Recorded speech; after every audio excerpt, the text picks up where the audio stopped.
All right, so today we're going to talk about lines, number lines, and tally marks. So before we get started, there's a couple of vocabulary words that I want to go over with you guys. The first is point. Okay, a point is a place on a number line. It's usually going to look like a little dot. Then we have a line. A line goes in two directions and they never end. Okay, a line segment is different. A line segment may go from one point on a number line to another point on a number line. And then I have end points. So an end point would be like this point here and this point here, because it begins part of my line segment and it ends the line segment. A ray starts at an end point and goes forever in one direction. So a ray is going to have an end point and go forever in one direction. Okay, we're also going to be talking about vertical lines, horizontal lines, and another vocabulary word that you may or may not have heard of is oblique. And if you notice, oblique is going in a diagonal formation. On a number line, which a number line shows numbers at a certain distance from zero. So this number line has positive numbers, but we also have negative numbers. Okay, and there's a few things that are shown on this number line.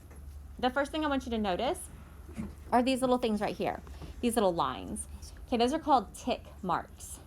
Okay, so if you haven't heard of that, that is called a tick mark. Hopefully everybody has at least heard it mentioned at some point. They just represent where a number is on a number line. A unit segment is the distance from one number to another number. So this segment right here is called a unit segment. And then down here we have negative numbers, and we know they're negative because of the negative symbol before each of the digits. Okay.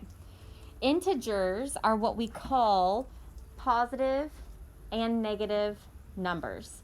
Integers include all of the counting numbers, the negative all the counting numbers, and it also includes the number 0. Okay, you can't leave that guy out. So in this sequence, we are counting down by ones. What are the next 6 numbers in this sequence? If I kept counting down by ones, my next number would be 2. Then I would have 1.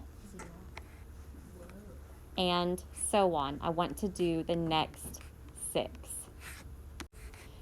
So the next would be 0, -1, -2, and -3. Are the numbers in this sequence ordered from least to greatest, or are they from greatest to least? I'm going to let y'all, we're going to talk about this. So raise your hand. Is this from least to greatest or greatest to least? Grace. Greatest to least. These are greatest to least. Okay, how do we know? Because we know that +5 is so much bigger than any negative number, period. Okay, if you have negative number, think about your bank account. If you're negative in your bank account, ooh, that's bad. Okay, we don't want that because we now owe the bank money. Okay, I want to make sure that I'm positive. So the biggest positive number you have will always be the greatest number in a sequence like this. Okay, so now I'm going to draw a number line with whole numbers 0 to 5. So my number line will look like this. And I'm going to have 0, 1, 2, 3, 4, 5. To count on a number line, it is more important to focus on the segments rather than the tick marks. Okay, so we try to make sure that my segments are as equal as possible. And you can tell that my 1 and 2 are a little bit closer. That was just an accident. Okay, I'm not perfect. So some of it's going to be, when you're drawing it, a little imperfect. Okay, unless you're using a ruler and you're making it exact. How many unit segments are there from 2 to 5 on the number line above? Okay, so I'm talking about segments between each number. So if I'm looking at 2 to 5, here's 1 segment, Here's another segment and another segment. So how many segments are there from 2 to 5? There are 3 segments between 2 and 5. Okay, on this number line, it says the letter A and B indicate integers.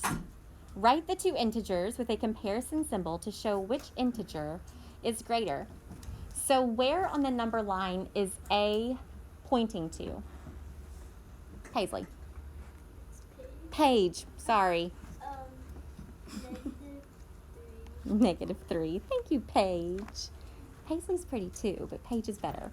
Crosby, what about B?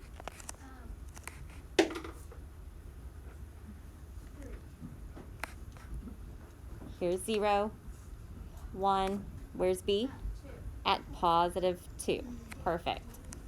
Okay, so now I want to write a comparison using a symbol to show which integer is greater. So if I have -3 and I'm comparing it to +2, 2 is going to be greater. So the way I would read this is -3 is less than 2. The last thing we're going to talk about today is tally marks. This is something that you guys are probably pretty familiar with. Each tally mark is representing 1. So what number is represented by this tally? Yes, ma'am.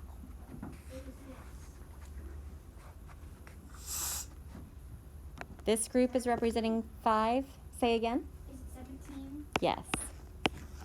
So each group with the slash through it is representing 5. So I have 5, 10, 15, and then 2 extras make 17. Today, you are going to complete lesson 12, which will be on page 84. You're going to do the written practice numbers 1 through 30.